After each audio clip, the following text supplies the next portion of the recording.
Pertama, siapkan area lantai dalam keadaan sudah diplester. Kedua, siapkan dudukan dari coran untuk penopang bantalan. Ketiga, memasang bantalan kayu atau kasok di atas dudukan coran. Keempat, pemasangan material decking. Dan kelima, pengerjaan coating.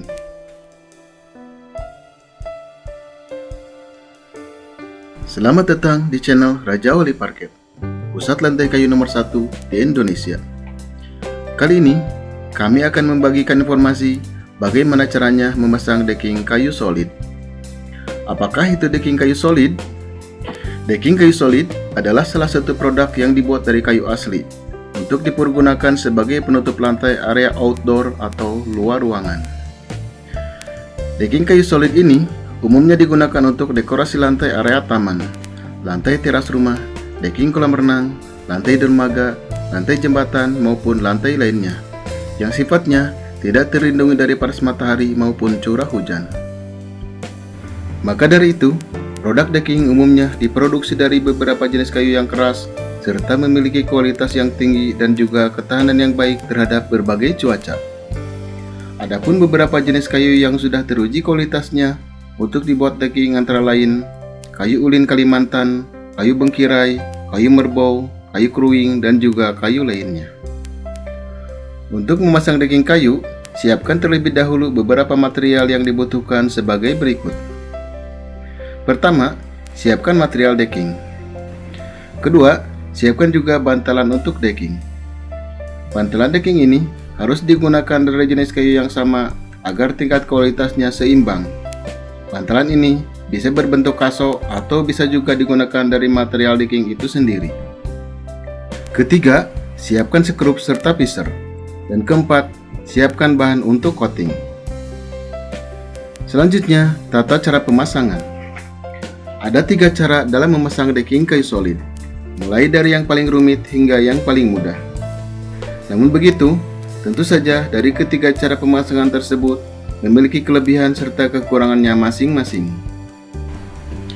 Dalam video ini, saya akan coba jelaskan ketiga cara pemasangan tersebut sehingga Anda bisa menentukan manakah yang paling baik menurut Anda dari ketiga cara pemasangan tersebut. Berikut ini tata cara pemasangan pertama yang termasuk ke dalam kategori paling rumit. Secara struktur, pemasangan yang cukup rumit itu terdapat 5 tahapan yang harus dikerjakan. Pertama, siapkan area lantai dalam keadaan sudah diplester. Kedua, siapkan dudukan dari coran untuk penopang bantalan. Ketiga, memasang bantalan kayu atau kasok di atas dudukan coran. Keempat, pemasangan material decking. Dan kelima, pengerjaan coating. Adapun tata cara pemasangannya sebagai berikut. Pertama-tama, siapkan area yang akan dipasang decking dalam keadaan sudah diplester dan diaci. Tidak perlu diaci halus, yang penting air tidak bisa meresap ke dalam tanah. Perhatikan level ketinggian lantai plester tidak boleh rata antara sisi yang satu dengan sisi lainnya. Akan tetapi, level ketinggian harus menurun ke salah satu arah yang fungsinya agar air tidak menggenang di lantai. Selanjutnya, buatkan dudukan dari coran di atas plester dengan menggunakan adukan yang baik agar kuat dipasang skrup serta pisser yang gunanya untuk menopang bantalan decking. Selain itu, dudukan ini juga fungsinya sebagai tempat mengalirnya air ketika hujan atau ketika lantai decking disiram air saat dibersihkan. Dudukan ini bisa dibuat dengan lebar 8 cm hingga 10 cm dengan ketebalan minimal 5 cm. Lebih tebal maka akan lebih baik. Dudukan ini dibuat dengan jarak antara satu dengan lainnya minimal 40 cm. Selanjutnya, pemasangan bantalan. Bantalan kayu atau kasok dipasang secara menyilang di atas dudukan coran dengan jarak standar 40 cm hingga 50 cm. Kencangkan bantalan di atas dudukan coran dengan menggunakan skrup serta pisser. Selanjutnya, susunlah decking satu persatu di atas bantalan dengan arah menyilang dari bantalan dan kencangkan decking pada bantalan dengan menggunakan skrup. Penting untuk diketahui bahwa memasang decking kayu solid ini diwajibkan untuk memberikan jarak antara satu dengan lainnya minimal 3 mm dan maksimal 5 mm.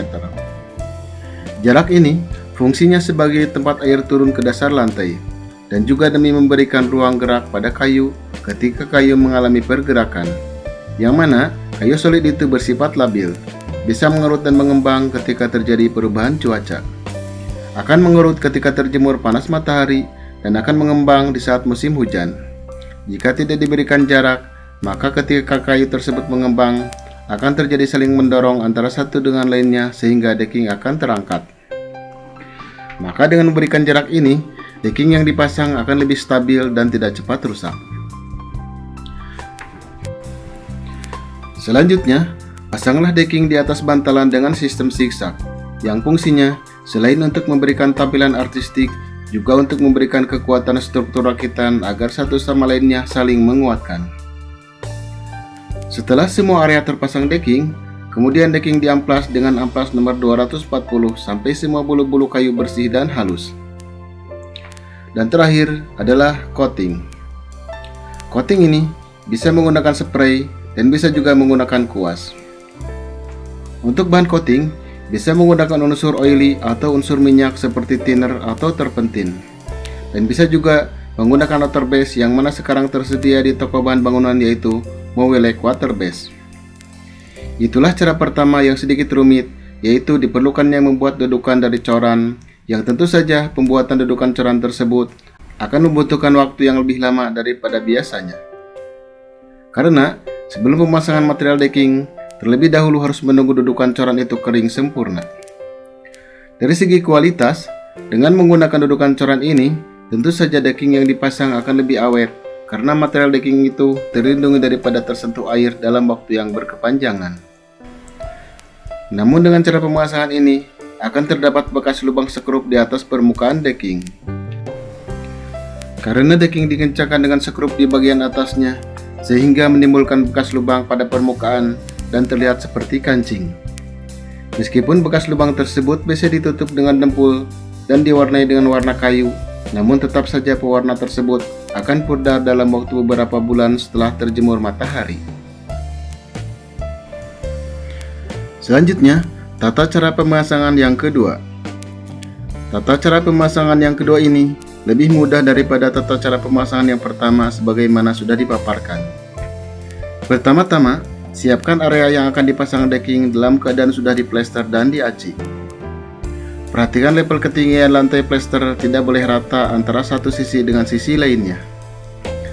Selanjutnya, bentangkan bantalan di atas lantai acian satu persatu dengan jarak 40 cm hingga 50 cm. Kencangkan bantalan di atas lantai dengan menggunakan sekrup dan visor.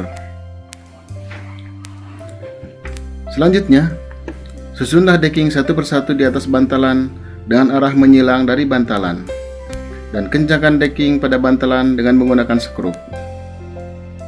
Setelah semua area terpasang decking, kemudian decking diamplas dengan amplas nomor 240 sampai semua bulu-bulu kayu bersih dan halus.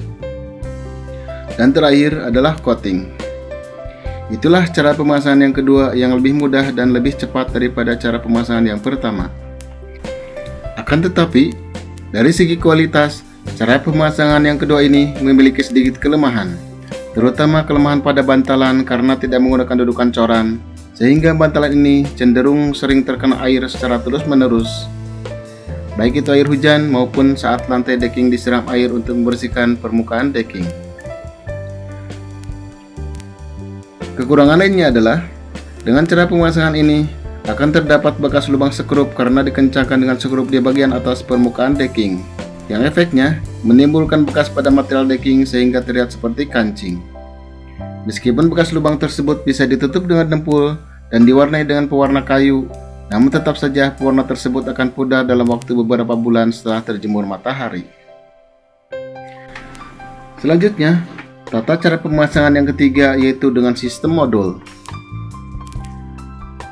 Tata cara pemasangan dengan sistem modul ini lebih mudah dan lebih cepat daripada cara pemasangan yang pertama dan kedua.